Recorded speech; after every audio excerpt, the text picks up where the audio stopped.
जय श्री कृष्णा। सभी भक्तों का स्वागत है कृष्णा डिवोशन चैनल पर। और हम सभी भगवान श्री कृष्ण की कथा श्री कृष्ण चरित अमृतम श्रवण कर रहे हैं। और इसी कथा के माध्यम से हम भगवान श्री कृष्ण का स्मरण कर रहे हैं और श्रवण भक्ति कर रहे हैं। तो भक्ति करना और करवाना ही हमारा मोटिव है। तो आप सभी भक्तजन कृष्णा डिवोशन चैनल से जुड़कर भगवान श्री कृष्ण की भक्ति में लीन हो जाएं। तो आइए आज की कथा में हम जानेंगे कि पौंड्रक कौन था और इसका किस प्रकार से उद्धार किया था श्री कृष्ण ने। तो आज की कथा का भाग है 290 और शीर्षक है पौंड्रक एक नकली कृष्ण। तो कथा श्रवण करवा रहे हैं उद्धव जी विदुर जी को। पौंड्रक जो था ये था काशीराज का एक मित्र। और काशीराज कौन था? जो कि जरासंध और शिशुपाल के बहुत ही निकट था। और श्री कृष्ण की कथा सुनाते सुनाते यह जो कथा आ रही है पौंड्रक की, तो इसका संबंध भी था श्री कृष्ण से, इसलिए आज पौंड्रक की कथा ली जा रही है। तो जो पौंड्रक था यह बचपन से ही श्री कृष्ण की नकल करता था। कुछ कुछ बालकों में यह प्रवृत्ति पाई जाती है नकल करने की। तो पौंड्रक ने किसकी नकल करने की प्रवृत्ति अपना ली थी? श्री कृष्ण की। जैसे कृष्ण नटखट था वैसे ही पौंड्रक स्वयं नटखट बन गया। और वो सुनता कि कृष्ण सांवला है, तब यह पौंड्रक जो था गोरा होने के बाद भी श्याम रंग अपना बना लेता था। और इसी तरह के स्वांग रचते रचते अब यह बड़ा हो गया था। और अब यह राजा का पुत्र था, तो जरासंध आदि राजाओं के साथ इसकी उठक बैठक होने लगी। और काशीराज इसके प्रिय मित्रों में से एक था। और इसका जो नकल करने का स्वभाव था श्री कृष्ण की, यह अभी तक गया नहीं था। एक बार स्वभाव बन जाए तो कहाँ जाता है। एक दिन की बात है, जरासंध आदि के मध्य में यह पौंड्रक बैठा था। और काशीराज ने कह दिया कि ये मोर मुकुट, ये पीताम्बरी, क्या बात है। अब तो तुम अपना नाम पौंड्रक कृष्ण वासुदेव ही रख लो। पौंड्रक तो खुश हो गया यह नाम सुनकर। क्या मैं अपने नाम के साथ कृष्ण वासुदेव लगा लूं? हाँ हाँ, जरासंध हंसकर कहने लगा, हाँ, किसकी हिम्मत है तुम्हें रोके? नाम के पीछे कुछ भी लगाओ। पर उस ग्वाला कृष्ण से ज़्यादा तुम बहुत सुंदर लगते हो। ये शिशुपाल ने भी उसको उकसा दिया। पौंड्रक तो प्रसन्न होता गया। और काशीराज तो उपसंहार करते हुए यानी कि हंसी हंसी में कहते हैं, असली तो तुम लगते हो, वो तो नकली है। ये जो बात सुनी तो पौंड्रक के लिए हंसी का विषय कहाँ था, वो तो गंभीरता में ले गया। उद्धव बताते हैं कि पौंड्रक क्या करते थे, घंटों दर्पण के सामने खड़े रहते।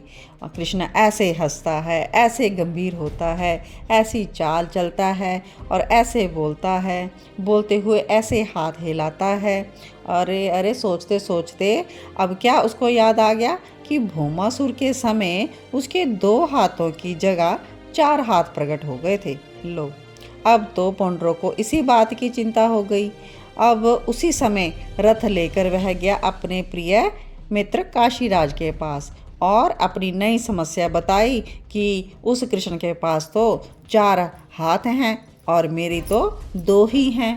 काशीराज बहुत देर चिंतन करके बोले, तो तुम लकड़ी के 2 हाथ क्यों नहीं लगा देते? पौंड्रक चौंका, क्या लकड़ी के 2 हाथ?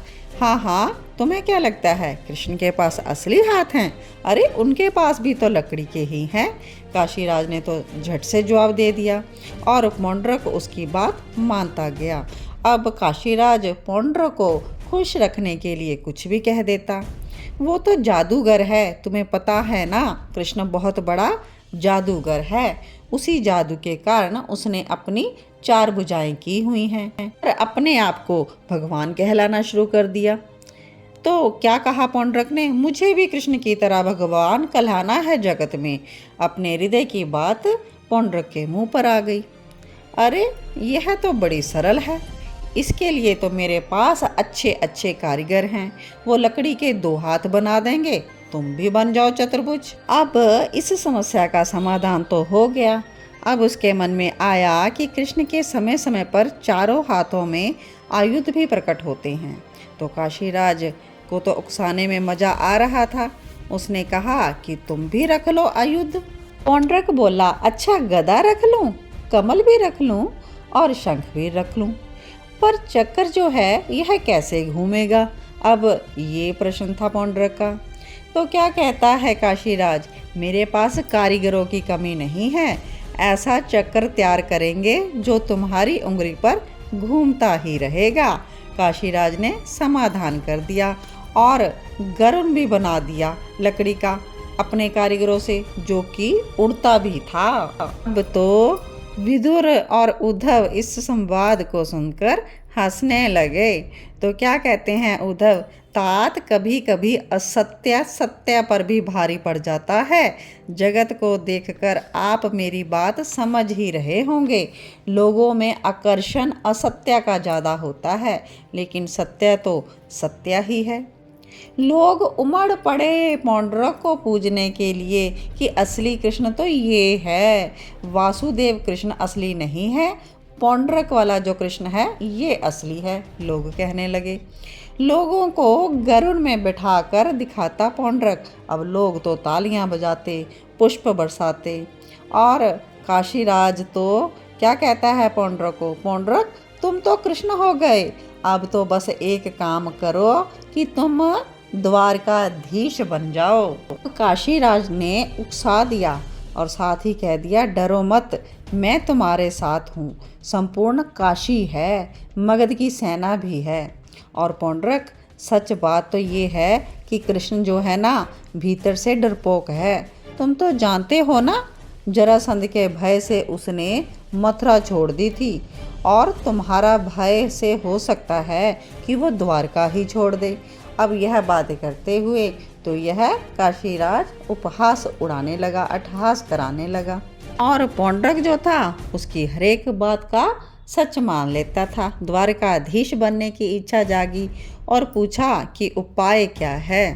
तब काशीराज ने कहा कि उपाय तो ये है कि तुम पहले एक पत्र लिखो द्वारकाधीश के लिए, जैसा जैसा मैं लिखवाऊंगा वैसे लिख लो, और क्या पता पत्र पढ़कर ही वो द्वारका छोड़ दे। काशीराज ने पौंड्रक को उकसा दिया और पौंड्रक ने उसकी बात में आकर पत्र लिखना शुरू कर दिया द्वारकाधीश के लिए। तो बहुत ही सुंदर हम सभी ने प्रसंग श्रवण किया कि असत्य जो है वो असत्य ही रहता है, और जो सत्य यानी कि हमारे भगवान श्री कृष्ण सत्य हालवेज सत्य ही रहते हैं। और अब हम आगे का जो भाग है, आगे की कथा है, नेक्स्ट भाग में कहेंगे, और नेक्स्ट भाग में हम जानेंगे कि श्री कृष्ण के द्वारा किस प्रकार से इस नकली पौंड्रक का अंत होता है। तो भक्तों, आप सभी इस कथा को श्रवण करने के लिए बने रहें कृष्णा डिवोशन चैनल के साथ, और नए जो व्यूअर्स आ रहे हैं चैनल पर वह चैनल को सब्सक्राइब कर लें और बेल आइकॉन प्रेस कर लें, ताकि आने वाले वीडियो का नोटिफिकेशन आपको मिल जाए। 1-2 दिन में आपको नेक्स्ट पार्ट मिल जाएगा।